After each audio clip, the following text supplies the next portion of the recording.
नाज़रीन, हमारी सारी की सारी कोशिशें किस लिए होती हैं? इसलिए कि बच्चे खुश रहें। हम्म। हम उनकी तालीम की फिक्र करते हैं। क्यों करते हैं? ताकि वो खुश रहें, आगे चल के एक अच्छी जिंदगी गुजारें। हमारी तमाम की तमाम एफर्ट्स बच्चों की खुशी के लिए होती हैं। हम बिल्कुल। अपनी खुशियों का गला क्यों घोंटते हैं? बच्चे बच्चों के खुश लिए रहें। ऐसा ही है। अच्छा, अगर बच्चे खुश रहेंगे ना, तो उनकी परफॉर्मेंस बेहतर होगी, उनकी कारकर्दगी अच्छी होगी, वो एक कामयाब इंसान बनेंगे। ये रिसर्च से सामने आ रहा है। लेकिन प्रॉब्लम यह है कि हम अनजाने में अपनी नेक नियति के बावजूद कुछ ऐसी गलतियां करते हैं कि बच्चों की खुशियों के हम खुद ही दुश्मन बन जाते हैं, हम्म, और हमें पता भी नहीं होता। सही और हम ये बात है। सब काम मोहब्बत में कर रहे होते हैं। यानी हमारी कोई नियत बुरी नहीं होती, नियत हमारी यही होती है कि हम बच्चों के लिए कर रहे हैं, लेकिन इससे बच्चों का फायदा नहीं, नुकसान हो रहा होता है। आज हम बात करेंगे उन 3 चीजों की जो बच्चों की खुशियों को छीन रहे हैं, उनकी खुशियों को चुरा रहे हैं। मैं हूं मोहम्मद जुबैर और मेरे साथ मौजूद है, जानते हैं वजीहा आप, जुबैर।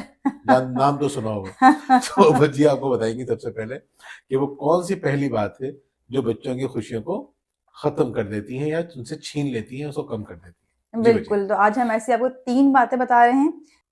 पहली गलती हम क्या करते हैं, हम बच्चे की मसरूफ़ियत ढूँढते रहते हैं। यानी हम चाहते हैं कि हमारा बच्चा हर वक़्त मसरूफ़ रहे। उसके पीछे आम तौर पे हमारी सोच क्या होती है कि बच्चा हमें तंग ना करे। जब हम्म। ख़वातीन से मेरी बात होती है, बच्चों की वजह से परेशान होती हैं, बच्चे लड़ते बहुत हैं, तंग बहुत करते हैं। तो मेरा एक सवाल ये होता है कि बच्चे का रूटीन क्या है? रूटीन सुन के मैं और हैरान हो जाती हूँ। बच्चा सुबह उठता है, स्कूल जाता है, स्कूल से आता है, खाना-वाना खाने के बाद वो जाता है मदरसे। मदरसे से आता है, फिर वो जाता है ट्यूशन। अब ट्यूशन से आने के बाद और सोने तक का तकरीबन 2 से ढाई घंटे का टाइम होता है, जो वो अपनी माँ या अपनी फैमिली के साथ गुज़ारता है। और हम्म। उस टाइम में भी माँ परेशान होती है कि बच्चा तंग करता है, अब मैं इस टाइम में उसको कहाँ मसरूफ़ करूँ? तो देखें, ऐसे टाइम में आपको बच्चे को मसरूफ़ करने की ज़रूरत नहीं होती है, बल्कि इस टाइम में आपको फैमिली टाइम की ज़रूरत होती है। बिल्कुल। नाज़रीन, इतनी रिसर्चेस हमारे सामने आ चुकी हैं कि जिन फैमिली के अंदर बॉन्डिंग होती है, जो एक दूसरे को टाइम देते हैं, एक दूसरे के साथ टाइम को एंजॉय करते हैं, वही बड़ी फैमिलीज बनती हैं, वही कामयाब फैमिलीज भी बनती हैं। तो देखिए, आपको इसका मतलब ये नहीं कि आप हर वक्त बच्चों के साथ ही लगे रहें। आप बच्चों से बाकी काम भी करवाइए, लेकिन इन तमाम कामों के अंदर ऐसा बच्चे को मशगूल नहीं कर दीजिए कि वो आपके साथ टाइम ही ना गुजार सके, उसकी आपके साथ बॉन्डिंग बन ही ना सके, उसकी आपके साथ यादें ही ना बन सके। बिल्कुल। बहुत इंपॉर्टेंट है कि बच्चे के साथ बॉन्डिंग बनाना और पूरी फैमिली की बॉन्डिंग होना। मियाँ बीवी को ये चाहिए इस बात को समझें कि हम इतनी मेहनत जब बच्चों के लिए कर रहे हैं, बाज औक़ात मियाँ बीवी कहते हैं हम तो रहते ही बच्चों के लिए हैं, तो वाकई में अगर आप बच्चों के लिए रहते हैं तो फिर अपनी बॉन्डिंग पे काम कीजिए, हुँ, अपने गुस्से को दबाइए, अपने अंदर मोहब्बत पैदा कीजिए। बिल्कुल ऐसे ही है। जी, दूसरी बात। हाँ जी, हम आते हैं दूसरी बात, वरना हमारा तो पहला पॉइंट लंबा हो जाएगा। दूसरी बात, हर गलती को सीरियस नहीं लेते हैं। देखिए हम्म। नाज़रीन, बच्चे गलतियाँ करते हैं, लेकिन बहुत सारे पेरेंट्स ऐसे होते हैं कि हर गलती पे बहुत सीरियस रिएक्शन देते हैं। बच्चे झूठ बोल दिया, चोरी कर ली, बड़ी गलतियाँ, छोटी गलतियाँ नहीं हैं। लेकिन आपके सीरियस रिएक्शन से उन गलतियों से बच्चा पीछे नहीं हटेगा, बल्कि हो सकता है मज़ीद गलतियाँ करें। तो आपको करना क्या चाहिए? देखिए, झूठ झूठ एक वाक़ई में बड़ी गलती है, बच्चों को झूठ नहीं बोलना चाहिए। बहुत सारे मसाइल, बहुत सारे गुनाह जुड़े हुए होते हैं इस एक झूठ से। जैसे मैं अगर एग्ज़ाम्पल दूँ अपने घर की, तकरीबन 5-6 साल पहले की बात है कि ईद का दिन था। हमारे बच्चे भी थे, मेरी नंद के बच्चे भी आए हुए थे। अब शाम में बच्चे आए और बहुत सारी ईदी उनके पास थी। मैंने कहा, इतनी सारी ईदी कहाँ से आ गई? कहने लगे कि हम सबके घर गए थे ईद मिलने के लिए, सबने हमें ईदी दी है। अब हम दोनों हैरान, क्योंकि हम रहते मेमनों के इलाके में। तो आम तौर पे हमें आइडिया है कि इतनी ईदी नहीं मिलती है। तो हमने कहा, नहीं, इतनी ईदी तुम लोग को नहीं मिल सकती है। अब जुबैर साहब ने बिठाई इंक्वायरी, इन्होंने शुरू कर दी इंक्वायरी। हर बच्चे से अलग अलग पूछगछ की। जब बच्चों से पूछगछ हुई तो पता चला कि बच्चे हर फ्लैट में गए हैं और वहां जाके उन्होंने डोनेशन लिया है गरीब बच्चों के लिए कि हम उनकी हेल्प करेंगे उनकी एजुकेशन में। हमें ये बात पता चली, हमें हंसी भी बहुत आई, हजारे बच्चों हमें हंसे तो नहीं हम लोग। लेकिन अब दो चीजें थी। एक तो हमारा रिएक्शन ये होता कि हम बच्चों को डांटते, गुस्सा करते, पनिशमेंट करते, कि अब कुछ भी हम ऐसा करते जैसे बच्चे बहुत बुरा फील करते। और दूसरा काम ये था कि आप ऐसा कोई काम करें जिसकी वजह से नेक्स्ट टाइम बच्चे ये काम करें ही ना। तो जुबैर ने ऐसे ही किया।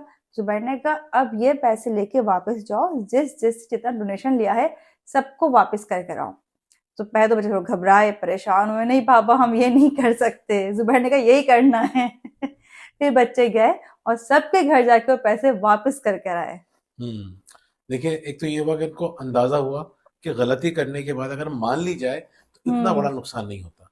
मतलब वो क्या कहेंगे, हो सकता है कुछ लोग सोचेंगे यार बच्चे कितने बुरे बच्चे हैं, बहुत से सोचेंगे मासूम से बच्चे हैं, चलो उन्होंने कर दिया। बहुत तो हंसे भी उनकी बहुत बात से पे। हंसे भी, हाँ। कुछ ने कहते चलो अपने पास ही रख लो। तो अच्छा, मेमनों की क्वालिटी होती है कि वो वेलफेयर पे बहुत ज्यादा पैसा खर्च करते हैं। वजिया ने जो बात कही है मैं उससे इख्तलाफ करूंगा, जितनी वेलफेयर पे, दूसरों की मदद पे, हाँ बच्चों पे वो भेजा इस तरह से तो ईदियों में। जब भी तो देखे ना, आपने सही एतराज किया, लेकिन देखे ईदी देने की उसमें मुझे हैरत होती कि इतनी ईदी दे दी। तो बच्चों को बेजा पैसे नहीं देते हैं, लेकिन देखें वेलफेयर के नाम पे उन्होंने बच्चों को दे दिए पैसे। जी हाँ, बड़ी इंपॉर्टेंट पॉइंट है ये। तो नाज़रीन ये बात समझ लीजिए कि उनकी गलतियों के ऊपर इतना ज्यादा रिएक्टिव होने से उनकी गलतियां और मजबूत होती हैं। अच्छी तरह से कम्युनिकेट कीजिए, उनसे बातचीत कीजिए। और ये इसके अलावा और भी बहुत सारी गलतियां होती हैं। बच्चे के नंबर कम आ गए, आप उसको जीने मरने का वो बना लेते हैं। अच्छा, हम ये नहीं कह रहे कि बच्चे के नंबर बार बार कम आ रहे हैं तो आप उसको बर्दाश्त करते रहें, हम ये नहीं कह रहे। बच्चा अगर बार बार नाकाम होता है तो उसका कॉन्फिडेंस कम आता है। तो आप ये सोचें कि ये बच्चे के नंबर कम क्यों आए हैं। परेशान होने से, सीरियस लेने से मसला हल नहीं होगा। बल्कि पहली प्लान दफा में कीजिए, आपको सोचना चाहिए और प्लान करना चाहिए। प्लान करना चाहिए। और इतना नहीं कि आप सख्त रिएक्शन दिखा दें, यानी रिएक्शन ये होना चाहिए कि आप उसकी प्लानिंग करें। बिल्कुल। रिएक्शन ये नहीं होना चाहिए कि आप अपसेट हो जाएं और उसको पनिश करना शुरू कर दें, या आप उसको कोई ना कोई उससे कोई चीज छीन लें, कोई पाबंदियां लगा दें। नहीं, संजीदगी से सोचिए कि इस चीज को किस तरीके से टैकल किया जा सकता है। जी बिल्कुल। वजह। और तीसरी गलती हम क्या करते हैं, हम अपने आप को टाइम नहीं देते। देखिए नाज़रीन, पेरेंटिंग ऐसा काम नहीं है जिसको आपको सीखने की ज़रूरत होती है या सीख के अप्लाई करने की ज़रूरत पेश आती है। नहीं, पेरेंटिंग आपकी हो रही होती है। जो काम आप कर रहे होते हैं, बच्चा आपको देख के वो कर रहा होता है। अगर वो देख रहा है कि मेरे पेरेंट्स खुद अपने आप को टाइम नहीं दे रहे हैं, अपनी ग्रोथ पे टाइम नहीं दे रहे हैं, तो बच्चा कैसे टाइम देगा। फॉर एग्जाम्पल, आप ये चाहते हैं कि बच्चा मोबाइल इस्तेमाल ना करे, बल्कि वो रीडिंग की तरफ आए। जब तक पेरेंट्स खुद रीडिंग नहीं करेंगे, मोबाइल इस्तेमाल करें, तो बच्चा कैसे रीडिंग की तरफ आएगा। फिर मेरी एक क्लाइंट है, बहुत अच्छी हैं, वो कहने लगी कि मैंने ना एक टाइम बनाया बच्चों को रीडिंग का। उस टाइम में बच्चे भी रीडिंग करते हैं, मैं भी करती हूँ, मेरे हस्बैंड भी करते हैं। कि वो उस वक्त मैं अपने घर का जब माहौल देखती हूँ, इतना अच्छा लगता है कि हम माशाल्लाह पांचों के पांचों रीडिंग कर रहे होते हैं। इसके अलावा आप कुछ और चीज सीख सकते हैं। बिल्कुल। एक्सरसाइज कर सकते हैं, योगा कर सकते हैं, मेडिटेशन कर सकते हैं, कोई चीज सीख सकते हैं, कोई स्किल सीख सकते हैं। यानी आपको अपनी हॉबीज पे काम करने की जरूरत है, अपनी इम्प्रूवमेंट पे काम करने की जरूरत है। वजह ने ये बात की है ना कि ये हकीकत बात है। पेरेंटिंग करने का काम नहीं है, पेरेंटिंग तो अपने आप को इम्प्रूव करने का नाम है। बिल्कुल। मैं अगर रोजाना कुछ ना कुछ सीख रहा हूँ, अपने आप को बेहतर कर रहा हूँ, अपने गुस्से को कम कर रहा हूँ, अपने अंदर नरमी पैदा कर रहा हूँ, और अपने अंदर दूसरी खूबियां पैदा कर रहा हूँ, अपनी जहानत में इजाफा कर रहा हूँ, अपने वक्त का बेहतर इस्तेमाल करने की थोड़ी थोड़ी कोशिश कर रहा हूँ, 1% कर रहा हूँ रोजाना, रोजाना मैं एक कदम आगे बढ़ रहा हूँ, सिर्फ एक कदम। तो ये यही तो अच्छी पेरेंटिंग है। और क्या होती है पेरेंटिंग। यानी हम वो कहते हैं ना कि सब पेरेंट्स समझते हैं कि पेरेंटिंग जो है बच्चे को सिखाने का नाम है। नहीं, पेरेंटिंग खुद सीखने का और अमल करने का नाम है।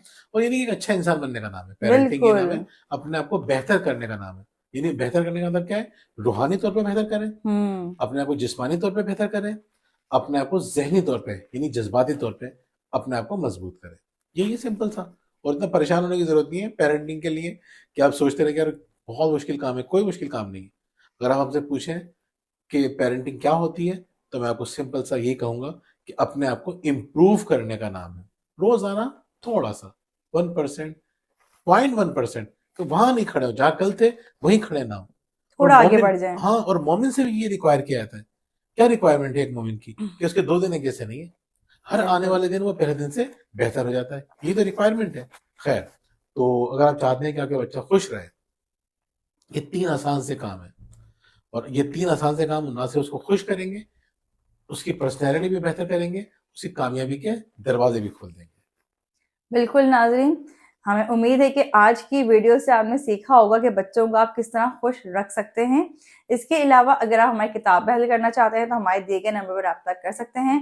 अगर आप चाहते हैं कि अपनी माँ की यादों को महफूज कर लें तो हमारी नई किताब माय मदर्स डायरी आ चुकी है, जो इस काम में आपकी बहुत ज्यादा मदद करेगी, जिसको आप हासिल कर सकते हैं हमारे दिए गए नंबर पर रब्ता करके। और अगर आप माँ हैं और आप ये चाहती हैं कि आपके बच्चे आपको याद रखें, तब भी ये डायरी आपके लिए है। इसके अलावा अगर आपकी जिंदगी में परेशानी है, घरेलू मसाइल हैं, शरीक हयात की वजह से, बच्चों की वजह से परेशान है और हमसे ऑनलाइन कोचिंग करवाना चाहते हैं, तब भी हमारे दिए गए नंबर पर रब्ता कर सकते हैं। बहुत बहुत शुक्रिया। अल्लाह अल्लाह हाफिज। हाफ़िज़।